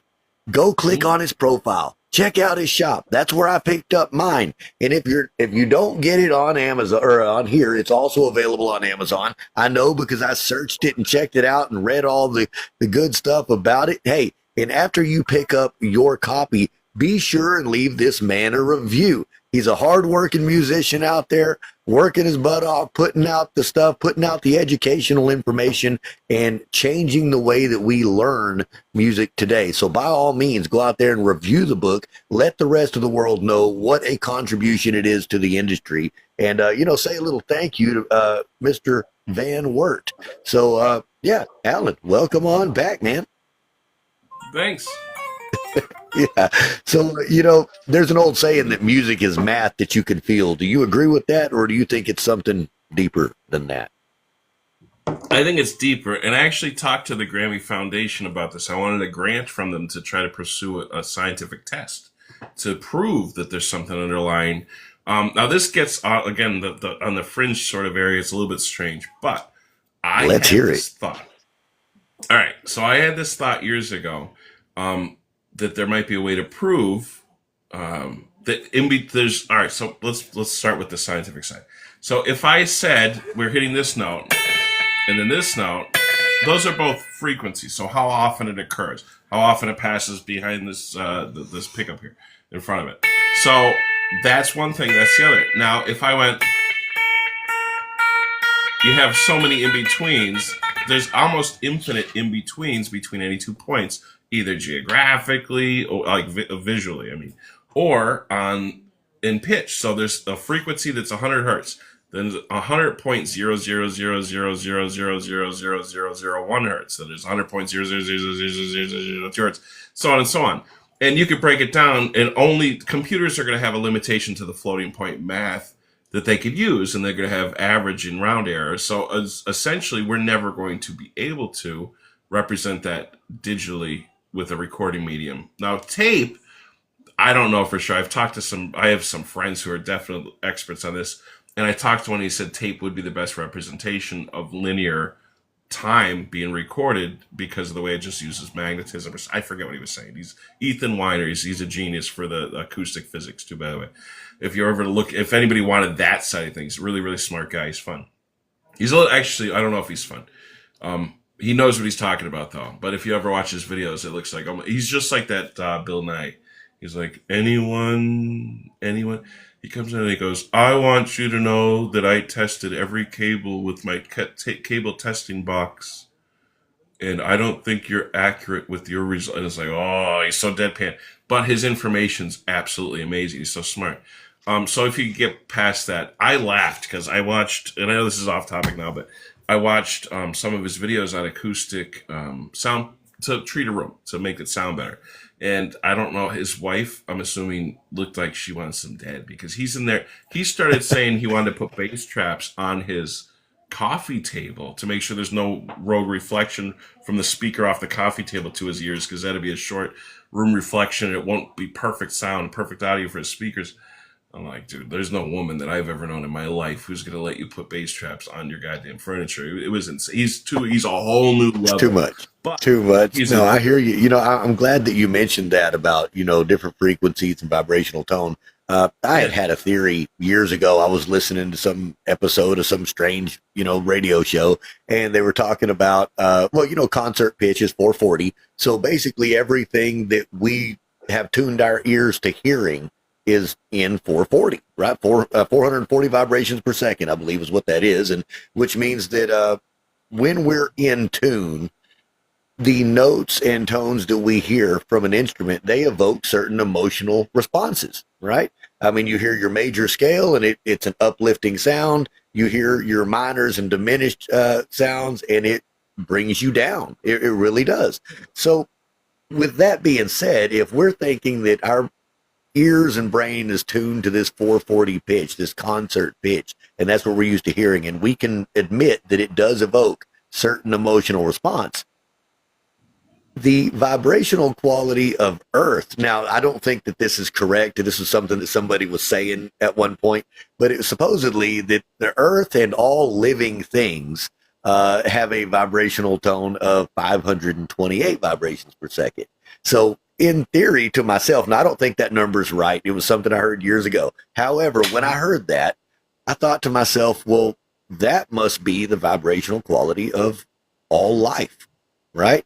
And if we were to tune our instruments to that vibration, right, and learn to make the chords at that pitch, would we not be playing the sound and language of God Himself? Okay, so I got the sentiment, and it's a nice thought. Only problem is this: if you're okay, so for instance, 440 hertz, I believe it's if I'm in tune. I think it's that note, or it might be an octave or one of them. Like, let's say that's 440 hertz. So here's the problem: my guitar might not be perfectly in tune. My guitar's intonation, every fret, if I do it here, there, oops, sorry, there, they're slightly detuned from where they are supposed to be according to 440 hertz. So we're already not accurately tuned. So there's no such thing as, I mean, at least for guitar, a lot of pianos are slightly out too. Singing, definitely not accurately locked in. But here's the thing. Oh, he's talking Schumann resonance. Well, so if you look up a Helmholtz resonator, it's a device you can put on your wall you build that will trap certain frequency ranges only. So you could definitely control and trap and produce exact frequencies of the perfect sine wave. But what I'm saying is most music isn't one perfect sine wave of only 440 hertz. But here's the cool thing about what you're saying is if you were to take not the, like, okay, so if I took this and you said it's more human or earth-like, if I went and I played it there, and if I took everything else in my entire tuning system shifted up just slightly like that, that might be an argument to say that somehow does something different physiologically with us because we are also vibrating different parts, but we don't have one vibrating frequency. It's not like my whole body is averaged out to one frequency. You might say my teeth have a resonant frequency, or my I don't know, my eardrum has it's a sympathetic membrane, the tympani there, so that is going to resonate at whatever is being sent to it. That's how we hear. So it's going to adjust anyway. So I don't think that that's going to be accurate science to say that, oh, everybody has one particular resonance on average. Because if that were true, I'm sure there would have been a government by now that would have blasted the shit out of everybody with that exact frequency to over. So basically, if you ever take a coffee can and you go and you find whatever the resonant frequency is of internally, it causes a feedback loop. It's how the opera singers could break glass, because you find the note that glass is, you sing it, and it overloads and amplifies itself until it loses structure. Tesla created a resonator, or he planned on one. There's one of my books up here about him, that he had the exact idea to do that thing. So it's not true. It's not untrue. Objects definitely have an average resonant frequency, but I can't see organic material having only one. I think you could target different parts of the body and attack them with sound. We've done that before and broken apart tumors and things like some bone structure, something like that. So there is definitely science there, and there's definitely healing in that, and that's amazing. But to oversimplify and say that we are one frequency and it should match Earth a certain time, I don't think that's true. I don't think that's accurate. But it shouldn't not be. You shouldn't ignore it, because maybe there is something interesting that we discover about that. So I would rather people take these paths just to see. Might sound nuts, but just to see. And then, but you want to always try to bring it back to common sense. Like, first of all, nobody's guitar is perfectly in tune anyway. So you might say Eddie Van Halen tuned down a little bit. He was half step down. Dimebag Darrell from Pantera, he tuned down like not even a full half step. It was a little bit in between. So when you listen to their music, does it create on a certain note? He might be hitting this 500 hertz. Does that note make it seem uplifted or not? But here's the other cool thing. I could give you an example here. I hope I do this right. We're going to see. So you said that a minor chord sounds dark and a major chord sounds happy, which generally that's exactly how we teach it. But the context could change this. So if I started, like if I said, what chord is this? Let me see. So if I go, is that happy or sad? So that's a major sound. So we'd say that's probably a happy sound. Now, if I did this, you say, oh, that's that relative minor, that's sad. But if you did something that was darker or more structurally unsound, then that leading to it, it could sound like it resolves and it wouldn't sound sad, or it would sound possibly uplifting, especially if it came up. So if I went from a lower spot, like if I took a diminished sort of sound down lower, and I'm trying to think of the best way to do this that's kind of lower. So if I went like this, see how I do this? So it's more of an uplifting when you do it. So when you do that, it doesn't seem as sad. I mean, obviously it's still, they're both dark, but in context, or if you went,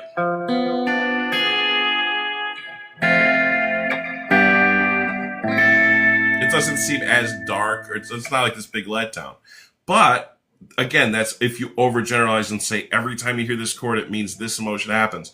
It's not about that. It's also about, actually, if you were going to overgeneralize something, one thing that's universally definitely always true and extremely important, I think it might be the most important part of music overall for every music, is that where you place things on the timeline of rhythm, it emphasizes or reduces whatever they're already doing. So if I had something that made you feel sad, if you did it on a strong beat of the rhythm, it's extra sad. That's what that means. Or extra, it resolves better. Or if it's not a chord tone, it's like really bad. So for instance, if I was going to go like, let me see, if I was doing this note, so 1 E and a 2 E and, it's not that consequential because it's on a weaker beat. Now if I put this on a chord change, like if I went, it's going to sound effed up, but it's not so bad that first way. Just did it again right there. So where you place the notes are definitely, it's the most important thing. So rhythm to me is the most important element in all of music. It's frequency, how often something occurs, which would be pitch. So if I went like this, that happens 5,000 times a second. This happens 5,800 times a second, or whatever that is. So everything we deal with, including pitch, is rhythm. Vibrato, if I went and I shake the note like that, I'm going 1 E and a 2 E and a 3 E and a. Now you could ramp those. I could gradually speed it up. So now you're dealing with like a compounded 4 variables deep of variation on frequency. And your brain is overloaded. Like I can't quantify that consciously and say, oh, I'm hearing this frequency moving to this. Nobody can. I don't think a computer is even that good enough right now to do that. But this takes us back to what I was saying with the Grammy Foundation. What I was asking them was, every note and every frequency has almost infinite in-between frequencies. So I felt that the reason people enjoy live performance, the reason people like unaltered recordings where you don't pitch correct it, you don't quantize the rhythm, is because even if it feels like there's mistakes or it's not accurate enough, or even if it is accurate sounding to most people, that slight variation in nuance of frequency, meaning the pitch could be a little bit sharp, it could be you hit it slightly early while something else was happening. All those subtle differences on the timeline that we could almost consider infinite in-betweens of 2 points for any of those. I think the performer's intention and their whatever emotion they're feeling when it happens I think that's where it comes through. And I think that's why when we experience music, we're moved by it, why it's healing, why it's really nice. I think that's where that magical thing is actually occurring on those infinite in-betweens, because there's so many variables in between there. And if I hit something slightly late, I could feel that does something. Like if I mute a note. So if I went, stupid example, if I did a guitar blues, like, and I went, right, just, if I went, it's got, you might say more salsa versus that little pause that I do in between. It makes this note more emphasized. It kind of draws attention. So if you want, yeah, for Goosebumps, again, it's not just the volume, or it's not just the pitch, even volume dynamic. So if I come in and I go,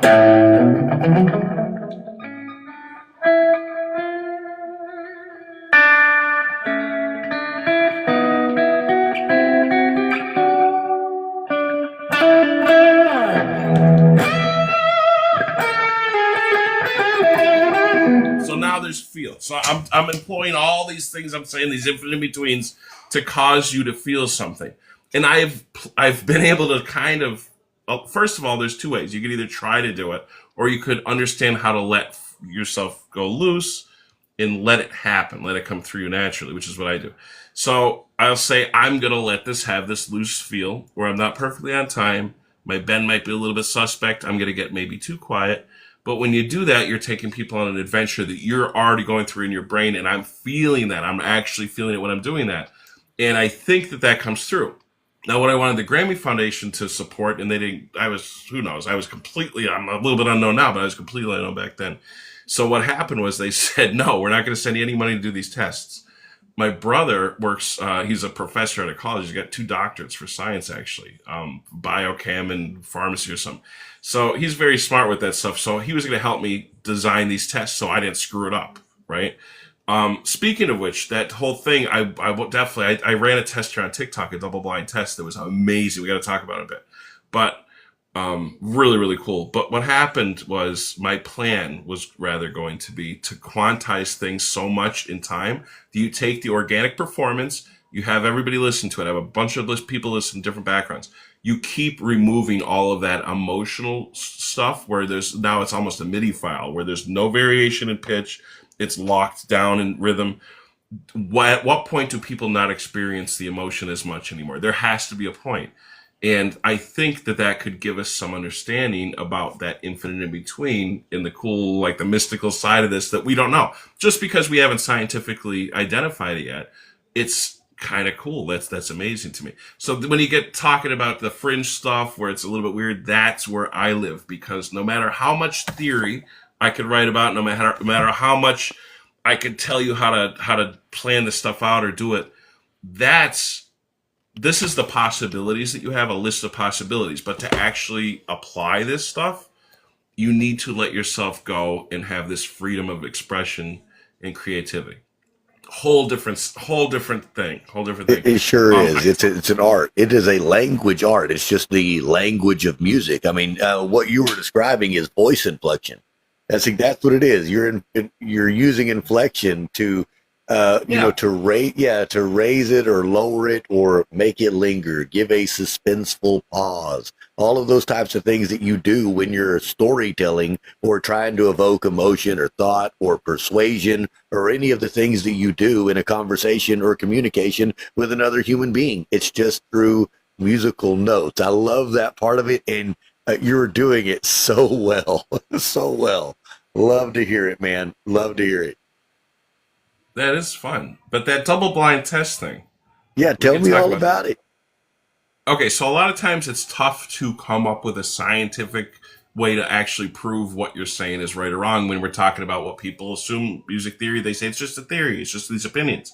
Well, if almost everybody has the same opinion, it starts becoming less of just a theory, and maybe that's a scientific fact.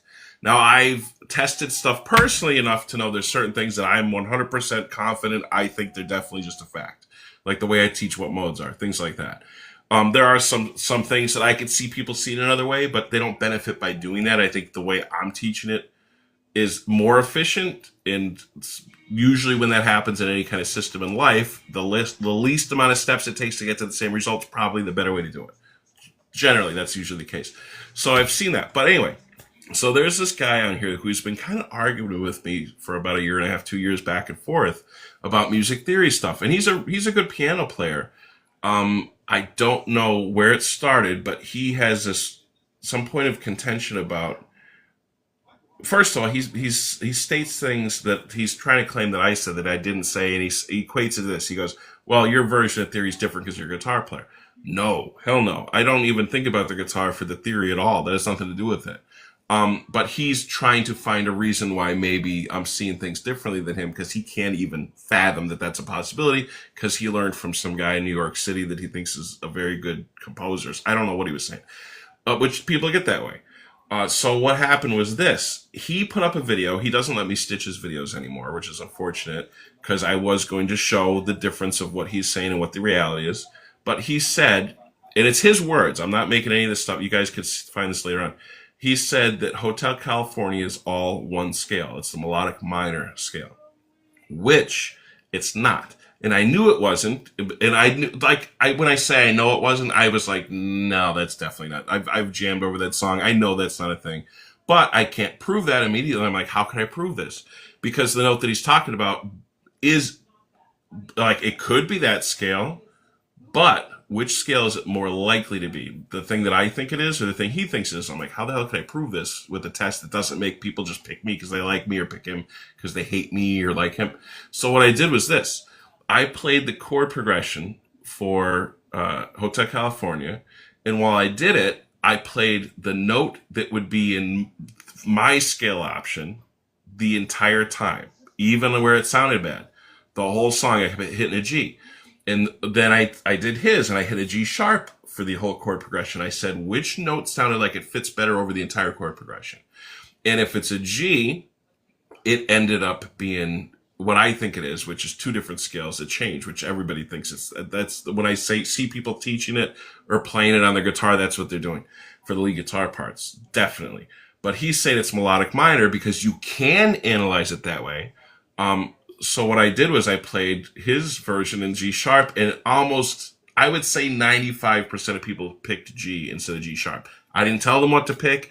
I just said, give me your honest opinion. Which one do you think fits the song better? And they picked the one that I think was the right answer. And now he won't reply to that video. Oh God, what's Miss Piggy? Oh yeah, you're over here in the comments too, aren't you? Hey, so I tell you what, if you could play with one musician, living or dead, famous or not, who would it be? Thank you for that follow, by the way. I always like Tori Amos a lot. I think she has she's got some amazing skill, but as far as like what I was talking about earlier, where you get that amount of, I guess, the emotive factor, where you have dramatic shifts in tempo and volume, and you just actually experience it and let it happen naturally. I think she's doing that a lot, and I really like it. I think that would be fun. I think that would be cool. As weird of an answer as it is, it might be horrible sounding together, but that would be one for sure. I like I it. think that would jump right. Yeah. Okay, so in one sentence, how would you say that your science of music differs from traditional harmony or theory as taught over the past 300 years? Just within one sentence to let the viewers out there know what's different. The minor scale should have never existed, and it doesn't, not since my book. Modes are just your ear noticing the most important note and then filtering all that into what we call in experience modes. It has nothing to do with where you play, starting in a scale or ending on a scale. And we've renamed the same thing over 15 times in some cases in traditional music, and we shouldn't ever do that in a system. That's a horrible naming convention. My book doesn't do the bad stuff. Can you illustrate one of the worst examples of that, the name redundancy? There's a couple of them. One would be if you just take the major scale. So okay, so for instance, if I played the C major scale, we could take that, and if I said, let's play the C major scale, but I'm going to avoid some of the notes. Well, actually, firstly, here, this could be me arpeggiating, that's a G13 chord. So I'm essentially, I'm doing a G7 chord, but it's a full G13. So whenever you have this entire C major scale, that could be called the G13 chord. So we shouldn't even have a 13 chord because we know it's an entire friggin' scale. It's just ridiculous. But at the same time, if I take this and I start in a different position, people call that a different mode, which it shouldn't be because that's not the mode until I reinforce that. So they're taking the same, so let's say it's a C major scale. Now they're saying it's the E Dorian, then the F Phrygian, and then the Lydian for G. And they keep, or the, did I say that wrong? F Lydian, G mixed Lydian. So as you go through these, it's like they're naming it, what is that, 7 times, and then 8 times if you count the dominant 13 chord. Then if I do this, the pentatonic, that's still the major scale. I'm just avoiding those two notes. Or sorry, those two notes. So if I get rid of those two, in this, you get, so that's the C major pentatonic. So there's yet another name for it. Now if I do that, but I add the minor third with the major third and go, that's called the blues scale now, but it's still just this major scale, but there's a passing tone. I can do passing tones anywhere. It doesn't change the name of my scale when you do that. So by doing this, it doesn't mean you have to name it 15 different times. So the major scale itself, which is the fundamental thing, we use that to name everything else in music, already has massive amounts of redundancy. I'll give you some more. So if we took this same major scale and went like this, you think, oh, that's this weird ethnic, maybe an Asian sound they call it. And it is.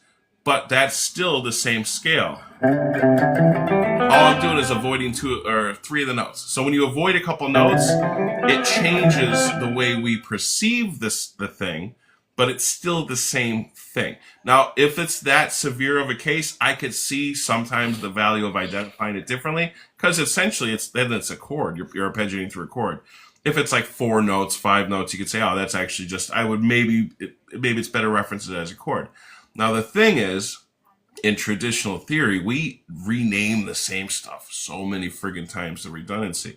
So you could either overstep this. So if I said everything's just a chromatic scale, you don't need to identify it any further. It's all just a chromatic scale anyway.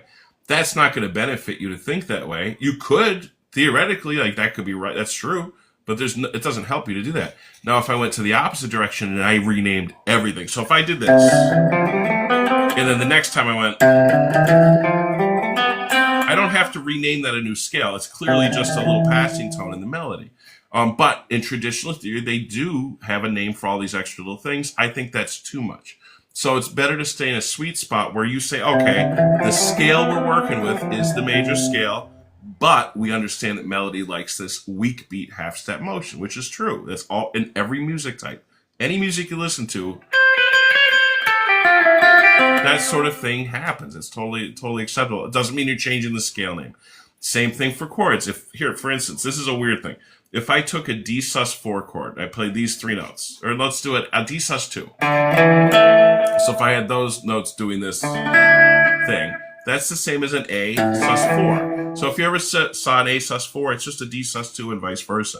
But a lot of people don't notice that. I didn't notice that most of my life until I started looking at this stuff. I'm like, wait a minute. There are tons of chords. Every 6th chord that we play is just a minor. Well, it's just a different chord. So, for instance, if I played an A minor 7, which is an extremely common chord, like we play this in every type of friggin' music, I swear, but very, very common thing to have happen. When that happens, if I said we're going to play that in the next inversion up, and I played the C as my bass note, people would say, oh, he's playing a C6 chord. Why are we renaming only one particular inversion to an extra chord? Like, that doesn't help. You could, but it doesn't help. So we have done that. But they cherry pick. They'll only say, oh, we're only going to take these particular ones that we happened to hear before from a certain composer in a certain time period. So they must somehow be extra important. We're going to name those. We're going to name them again. given an extra name, just like the minor scale is just the major scale, but they renamed it for no reason at all. Same thing. There are tons of examples of that in traditional music theory, which is unfortunate. And I mean, it's why my book is a little bit of a faster read than most books, because you don't have to teach the same thing over and over. And where that came up, I remember I had these books I was talking about that jazz thing. I learned every goddamn major scale exercise you could, every possible weird ass combination. And then I got a second book from him eventually. My dad bought me this book, and it was kind of expensive. It was like $50, I think. And I go through it. It says here, now you'll learn the minor scale. And I'm going through the exercises, and instead of I'm doing this, I'm like, God damn, that sounds like I'm already able to do this somehow. It was really easy for me. I was like, why is this so easy? It's weird. It's like, what, am I getting that good at guitar? And then it hit me. These are the same goddamn exercises from the first book. It's the exact same. And then that's when I was like, why are they reteaching the major scale and call it the minor scale? And I thought, well, that's back then. So I said, I'm just a dumb guitarist. I'm new at this. Maybe there's a good reason. I don't know. So I just assumed, like everybody else, I just assumed the people who came before me must have been right. We're just going to assume that what they said was right. They weren't right. I've years and years of me experiencing this and teaching hundreds and hundreds of people and all sorts of music for years. I've realized that the people before us weren't exactly right on a lot of this stuff, or they didn't do it the right way or the best. When I say right, I mean the appropriate way for our reality that we experience, at least currently for music. So all this redundancy, they rename everything. And then here, all right, so I said that C6 thing, right? There's other things called a Neapolitan sixth chord, and there's a couple variations there. And you might think, oh, that must be a type of a sixth chord like he just showed. No, absolutely has nothing to do with that. They just called it that. Again, they use the same words for so many friggin' things. Their naming convention's off the rails. Like, it's non-scientific it's like the opposite of any kind of logical system you would employ to name things. It's absolutely, it's maddening. Like, I don't understand how people went this far. It's like they just took some ideas, and here's some more ideas, fuck it. Let's just keep adding ideas, never clarify, just keep adding. That's what happened. And then there's like, oh, what about if I do this way? And we never actually looked and said, maybe some of this shit's wrong or stupid. So it's not because I wrote a book. It's because I've been teaching this way for years. And eventually I started saying, well, now there's a lot of this stuff. It's not just like this. It's all kind of the same couple things, but it's happening in a lot of different ways in music where we keep renaming things where we don't have to. Sometimes it feels like it's helpful to rename things. And I understand that. I get that. But most of the time, think about it this way. Sound and music doesn't know what we're calling it. So it's going to still do its thing. But the way we name it is to help us identify and understand what's happening. So it's not changing it because I named it the minor scale. It doesn't change it to a Neapolitan sixth because I named it that. All it is a tritone sub, or it's just a half step up major chord. Like, it doesn't have to be this complexity. And then a lot of times people will say, well, I've learned all of these chord progression examples, these cadences from Mozart, or Beethoven. There's these really cool things that I learned, and that's music theory that I've done. And that's fine. But the problem is I can't remember all those names. I've studied a lot of traditional music theory books, and I took notes. I have highlighter markers through the whole thing. I don't remember I teach the stuff. I barely remember some of the names. So I've realized that there are underlying factors that are always true that's causing those. So instead of teaching what some composer did a bunch of years ago, I teach how to do exactly the way they're doing it by how they're thinking. I say they're doing this because this note does this. So if I wanted to get from this chord, let's do B major to an A major. Well, let's change keys. So if we wanted to get here, they would teach you in classical music to go. They would do that, or they would go in jazz. They would do this. They would do that sort of thing. And there are typical ways, but that's fucking boring. Like, I don't want to learn what one guy did and just copy him. That's not fun. So what I teach you is to do this. Take whatever your target chord is that you want, move some of the notes up, some of the notes down, and then it will cause your brain to want to hear the target chord you go to. You have to make the light want the dark, or the dark go to the light, basically. So if I have this going to this, I'll take this chord, my target chord, so you can see. And I'll say, let's take this note, put it down a half step. Let's take this note, put it up a half step. And let's keep the bass note for my first chord. So let's see, it's going to go. you see how it kind of resolves it? There you go. So it has this. Did I do that right? Wait. Yeah. So it's forcing our ear there. Now there's like 13-ish combinations of that happening. All you have to do is take whatever your target chord is, move some of the notes out of place before you hit it. And the Beatles did this all without even thinking. So they would have this stuff going where they just walk one note down. You do this sort of thing. And that's just our brain understanding we love half-step motion. So half-step motion is this like underlying factor. It's always there. Our brain likes to hear that. It feels like, and the reason it likes that is because of continuity. If you retain 75% of whatever you were just doing with whatever you go to next, no matter how whack job you think it is, it makes sense. If you keep a rhythm, it works. So if I did this, if I went, and that was it, and I said, okay.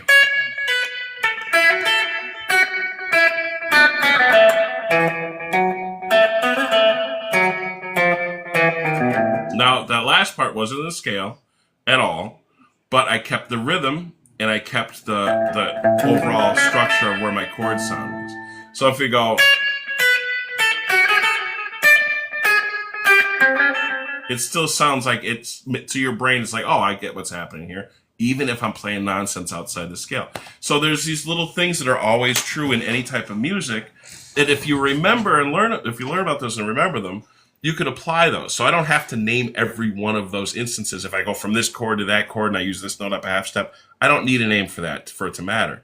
I need to remember that that's how you do it, and that's it. So I teach a man to fish rather than give him a bunch of different fish Mozart created, basically. Well, it sounds like you've really worked to simplify the process, for folks, for sure. Yeah. They say that no system is absolutely perfect. Are there any ways that you can identify that your methods are lacking in any way? Is there anything that you would like to improve on as time goes by, or do you think you've kind of got it nailed down? I know you've been doing this for a long time now.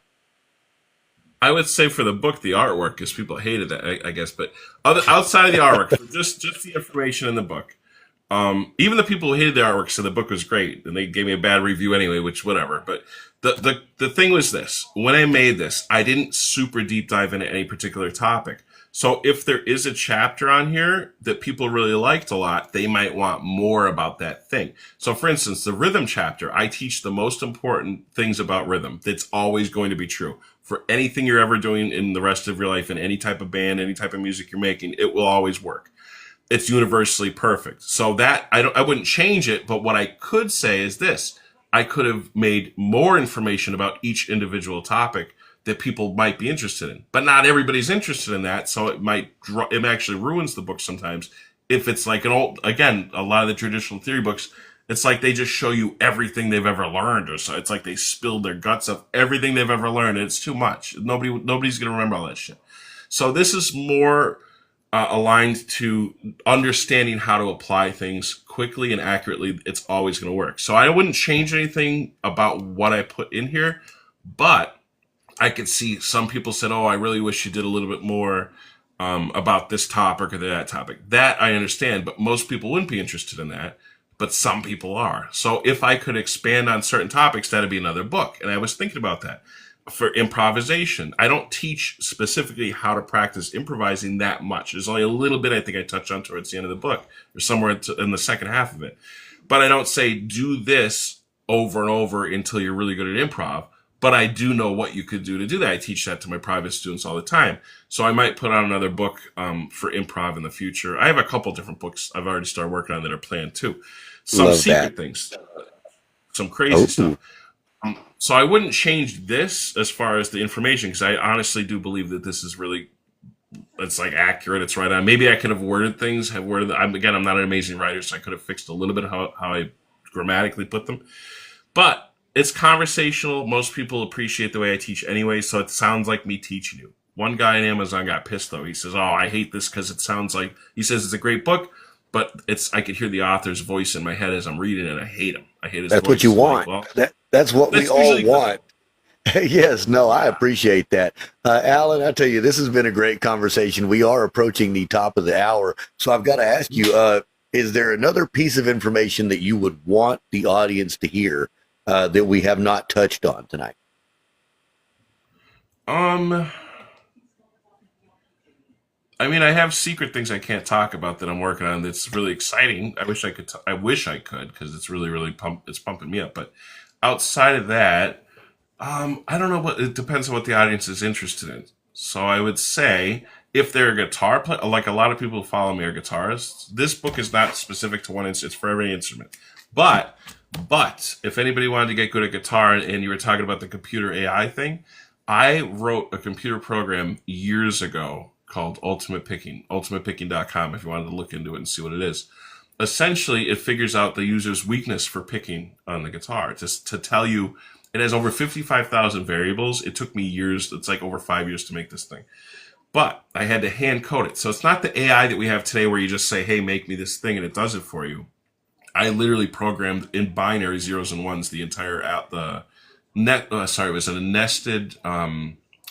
It was an array of an array. It was like a nested array of zeros and ones that I had to program in to create its brain so it knew what to look for in the exercises and the person playing on the guitar. Super cool. It doesn't need your microphone. It doesn't need video. I did it using only data. So the information of what you tell it you can do. So if you practice along with it like you're supposed to and you say, hey, I could do this exercise, click the pick and say, good, I did it at that speed or whatever. That's all it needs because the way I programmed it to utilize weights across, it's like a dynamically linked algorithm essentially. Some people might say it's not really AI, but it definitely feels like it. It's very similar. But I programmed it just literally manually every zero and one, which was a nightmare. And I shouldn't have done. I wish I didn't do it that way. Like if I went to program it today, I would probably cheat and use AI to make it faster because it's like I spent 5 years when it could probably do it in probably 4 days or something stupid easy. But I mean, we didn't have that back then anyway. Plus, at least I do enjoy programming. So that's more on the weird technical side, and it is the only thing of its kind. Nobody's ever done that still. It's the only one that exists. So if you're interested in having a program determine where your weaknesses are or your strengths too in picking, it shows you all 55,000 variables if you wanted to look that deeply. But more importantly, it tells you what to practice. So instead of saying, oh, it's very, very user friendly. So you practice along with it, and then it comes up with a list of your exercises that it tells you to practice. And if you want to, it'll tell you why it determined that. It'll say, I felt like you needed to practice this because whenever this issue comes up, when you switch to a string after two picks, when it's the end of a rhythm phrase, you tend to mess up 90% of the time. It notices that it's an outlier for what you should be able to do because it already knows what you can do for other things. So it builds this tower of where you're where you're good and where you kind of suck, and it always adjusts. And again, this guy here, I'm not going to say one guy's name I can't say. He is the producer for a lot of friggin' people, including that Shawn Mendes, Justin Bieber, Hall and Oates, one of the Hall and Oates guys, I forget which one. He has a studio alongside one of the guys from the band Journey. Very, very, very good producer. Everybody kind of has been through his studio in Nashville. So that guy has my picking program and loved it. And he actually asked me to go out to his studio there to record for free and trade for guitar lessons. So I still didn't get a chance to go out, but I want to. That's one guy who has my picking program. Jason Null, lead guitar player of the Platinum Award-winning band Saving Abel. He was one of my guitar students. He says he only got one lesson. I thought he had three, but whatever. But he's got a platinum album, I can't argue. He has my picking program, and he was trying to use it on the road on it. It wouldn't work on whatever iPhone he was on, so he had him put it on his tablet, and he was doing that. So people with Grammys and platinum albums have used my picking program, and they enjoyed it. There are some really good guitar players, and I could see their stats on the back end, like these pro musicians who got even better using my program, because I could see where they started, and I could see they made different improvements, and I could see where they made improvement. Now, the cool data insight for any nerds out there, I could look on the system and see and actually have it aggregate everybody's weaknesses. So I know the exact problem point for the average guitar player for exercises now. I know exactly the top 10 worst things for guitar players, and I could give those out, let's say, in a future book, for instance. There you go. So, yeah, I've used like whatever it's been, 10 years of data for my program from tons of guitar players to determine the actual weak spots for all the best guitarists, which is really cool. So that's upcoming possibly. I love that. Well, the nerds like this one right here appreciate all of the effort that you have put in to bring this to us. I really do. I really do. It's been a great conversation learning about your new book, The Science of Music. And before we move to the next segment, can you tell everyone out there where the best place to find your work? Oh, geez. I would say, generally speaking, just following me here on TikTok. But for a website, my website's just my name, allenvanwerts.com. It should have links to everything, but I know that it's not really updated so well, so I got to update it. But allenvanwert.com, ultimatepicking.com for the picking program. My music theory book's easy to remember. It's just musictheorysucks.com because most people believe that music theory sucks. Other than that, I don't know. You could Google me. It's very easy that way because But the book is available in your TikTok shop. Is that correct? Yeah, it's definitely on the TikTok shop. Now the cool thing is, I guess I did something right because I don't use Siri, but my girlfriend was trying. I think she was trying to prove that I'm a nobody, maybe or something. She was joking with me, but she goes, Siri, tell me who's Allen Van Wert. Tell me about Allen Van Wert. It comes up and it goes, Allen Van Wert is a visionary musician who's an excellent guitarist on the planet. I was like, oh my God! My ego blew right up. So now if I ever get yeah, it's an argument winner for anybody who tries to talk shit on TikTok. And I'll be like, hey Siri, who's this guy? Who's this random guy? But anyway, sorry. Go do your segments. I don't know what I'm doing.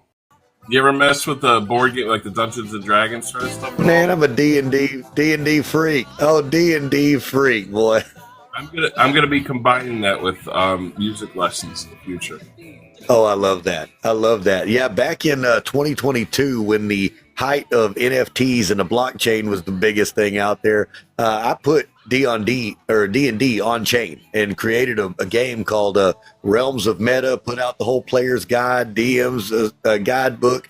Built a 10,000 character collection for 2 different realms. Oh yeah, super cool stuff, man. Oh yeah, I'm a geek too. I remember that thing I was watching. Yeah, you said you built some kind of metaverse, meta world. Yeah.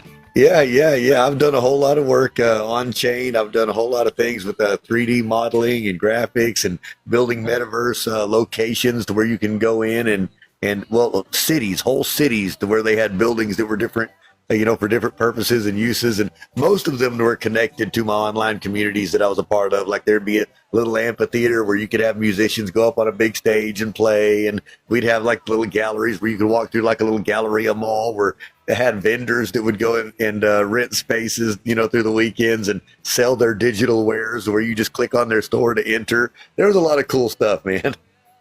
That is fun. I remember I was on Second Life kind of trying to do that, but I got in trouble on there. I got kicked off The Sims, which isn't really comparable. I went door to door scamming people on The Sims. They caught me. I had a... Oh, heck. Let's see. I'm going to go ahead and give... Go ahead, say that again.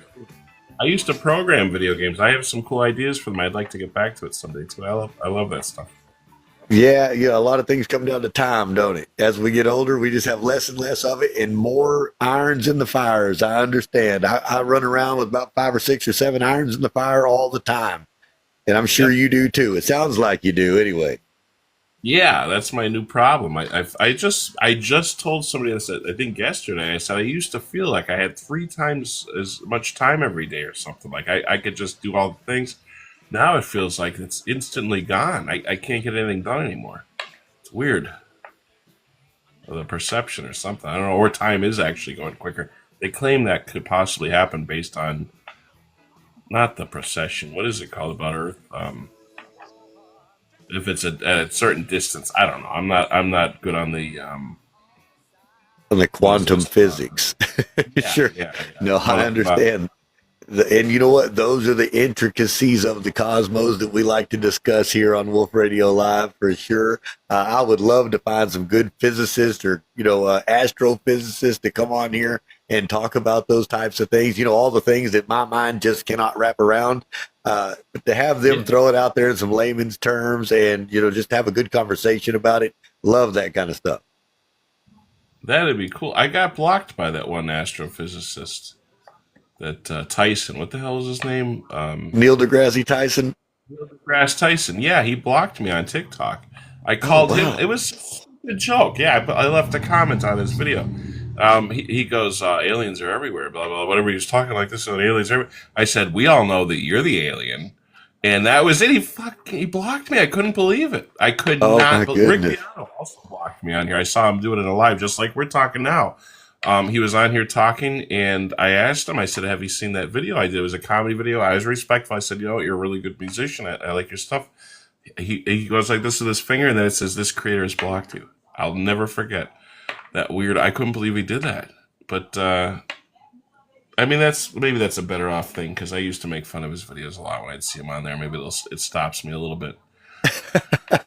Well, it That's sounds like you're a very interactive gentleman for sure. Yeah, Denise Paints down there wanted the world to know that, yes, one of my very first businesses in life, I was 17 years old when I started it, but I used to build electric guitars, for a living. I went to Roberto Benn School of Luthery and came back and did all of that. Oh, yeah, had a great time. Did that for 4 years of my life.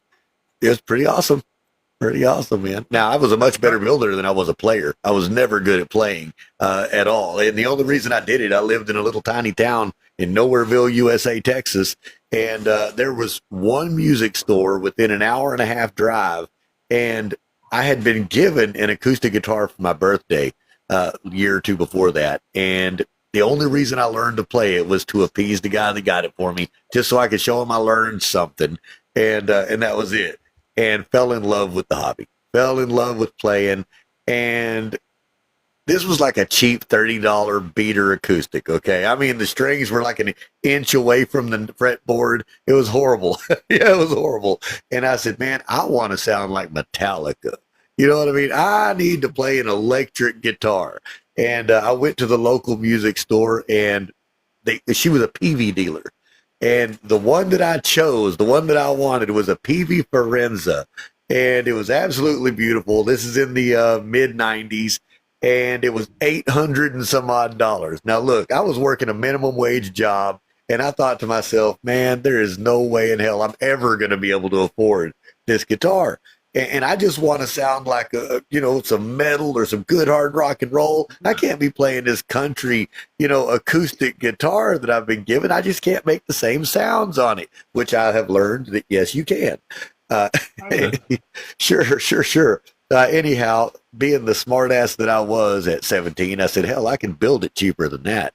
And the next thing you know, I did. And the next one got ordered, and I sold that one, and another one got ordered, and I sold that one, and next thing you know, that's what I was doing for the next 4 years.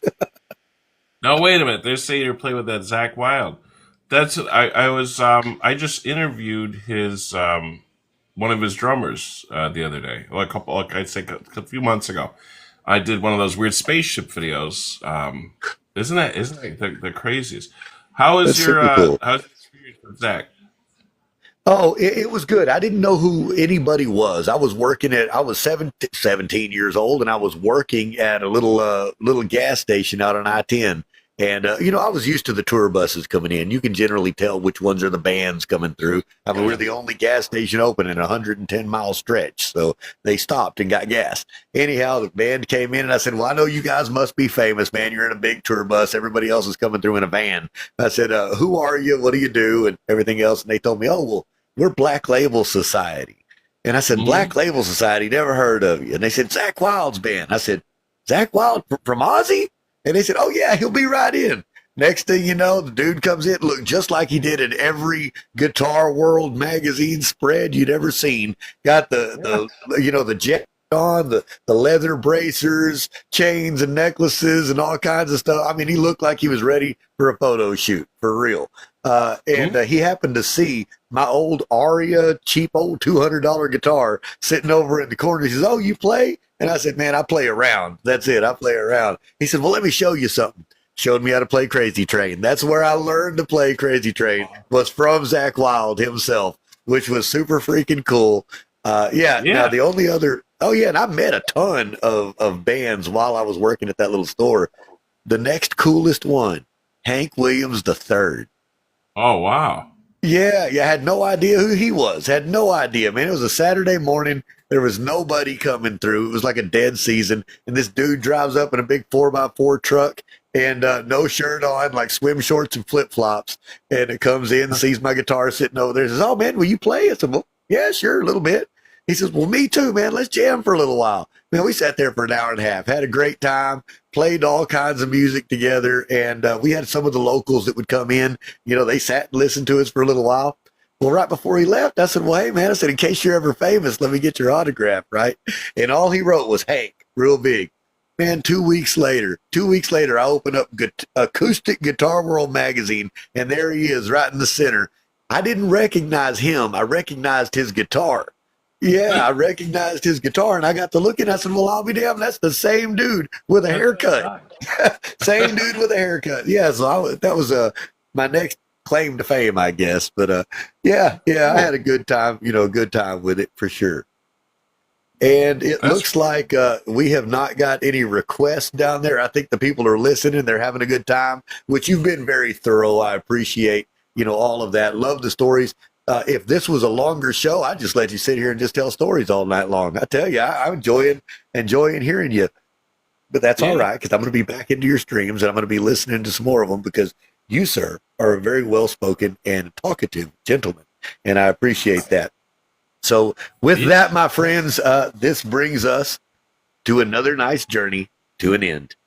We have wandered through the sound of science and mystery, and maybe, just maybe, we've caught a glimpse of how much more there is to learn. To my guest, Allen Van Werts, thank you for sharing your mind and your music with us tonight. And to all of you out there, the night owls, the curious, the open-minded, thank you for keeping the flames of wonder alive. Hey, remember, the world isn't as ordinary as we're told. Keep asking questions, keep looking up, and never stop listening between the notes. Because sometimes, just sometimes, that's where the truth hides. Until next time, stay curious, stay awake, and stay human. This is Wolf Radio, TikTok's home with the unexplained.